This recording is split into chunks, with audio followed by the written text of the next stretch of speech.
Okay, I'm back. Sorry about that. Um, and that's about it for now. And over here, of course, we have the basic three and the fort, and I'm going to explain what all these are. This is the Siege Engineer's Workshop. This is the Hojo clan specialty. Of course, it can be made by any clan, but we don't have the arts. This is the Yari Drill Yard. No clan excels in Yari, which is kind of strange. This is the encampment. This is kind of for the Date clan, but it's nothing significant. This is the stables. They recruit cavalry, and I am actually going to go back and explain what those other three have anyway. And this is for the Takeda.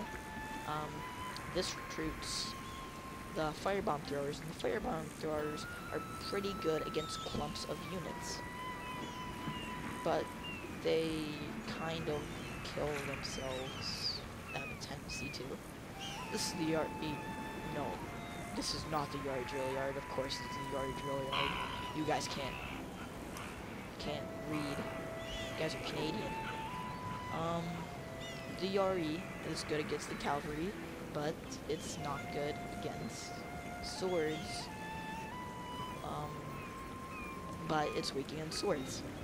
The encampment doesn't have anything important, but you have a reduced cost of recruiting land units in the Providence, and an extra replenishment rate. Staples. The cavalry are good against the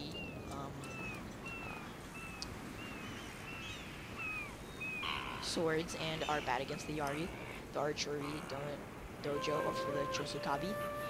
They have bow samurai, which are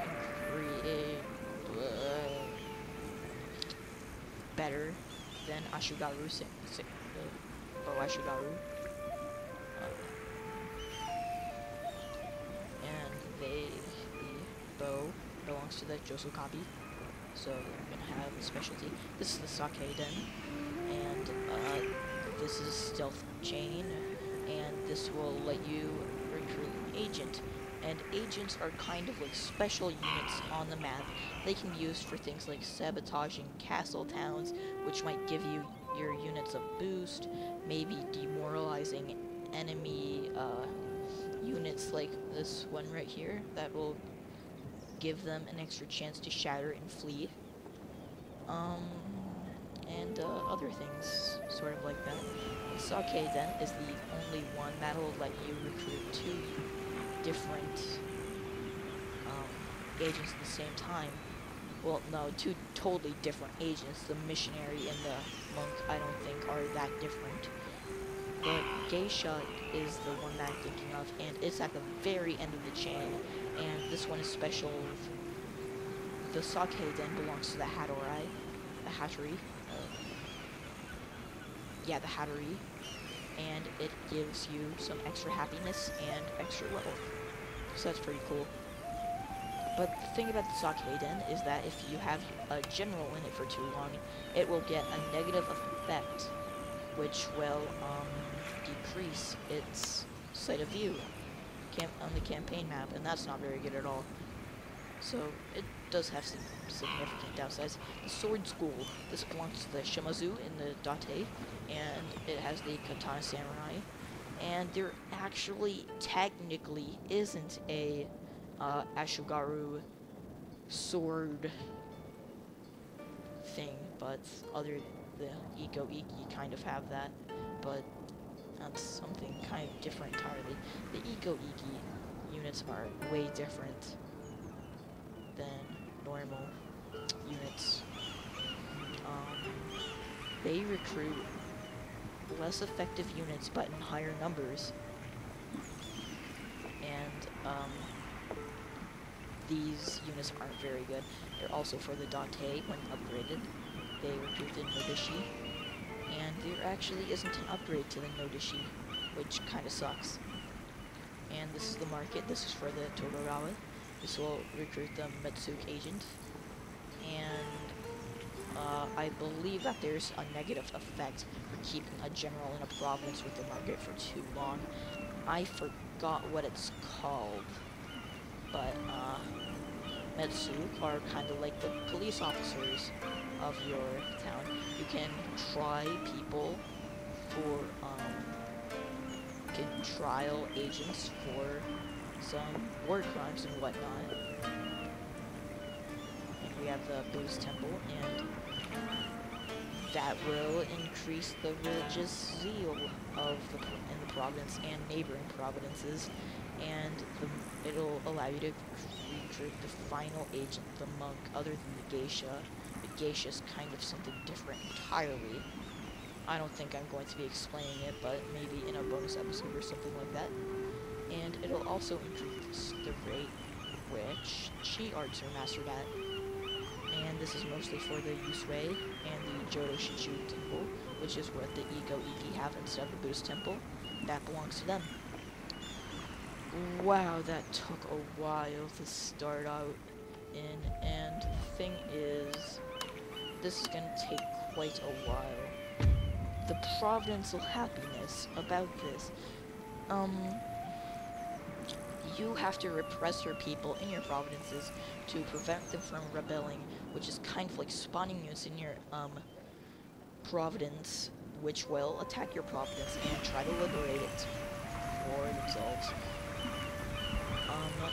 Rebels don't have any significant things that I can think of, but after capturing your province, if they're just normal vanilla rebels, then, they won't expand. They'll just sit in this province. I don't even think that they build units. And you can exempt the province from tax, which will decrease under normal circumstances. It'll decrease the all the, what should I call them? The tax burden negative effects by how many tax you have. And you can control the tax you have right here. You can be a total jerk and completely tax everybody, or you can just make no money at all and have minimal tax. But for all sakes of this let's play, I'm just gonna keep it on normal, unless I really have to do something different. As for the trade, I have it as the Shimazu clan. You have the trade with the Sagaru clan, and I import war horses, which will give me better cavalry, and I export tariffs, which are, I believe, commercial goods, because I don't really have anything special to export. And this is a bunch of stuff that I don't care about. This is the diplomacy. As you can see, you can do diplomacy. So then, Related what things. have you to say today? People Will my accept, or ears they be don't wanna shamed accept. by the... Diplomacy is pretty big in this game, but if you played the Oda clan, you actually have a negative diplomacy, I believe, yes. These are all the advantages for the clan I already had, and I explained that. And this is fame, and little people know about our clan so far, and our religion is Shinto Buddhist. We have quite a bit of koku, which is the currency of ancient Japan. We have neutral food supply, so just enough to get by. We have moderate prosperity. We have 2 provinces. Our stronghold is Satsuma, which is our basic command. We have an enemy, we have a trade partner, and we have to get 25 castle towns to win, including these 5 and Kyoto. And Kyoto is the capital of Japan, where the Ashikaga Shogun is, and once you claim that province, all of the clans will be against you. And this is the family of my daimyo. This is the general, and he's not related to the daimyo, and he's the commissioner for warfare. And that means that we have -2 to recruiting all units, and we have -2 special ability cooldown time for all units under this man's command, and we have +1 for daimyo's honor for the loyalty. We assigned a commission, which is commission for warfare, +1, and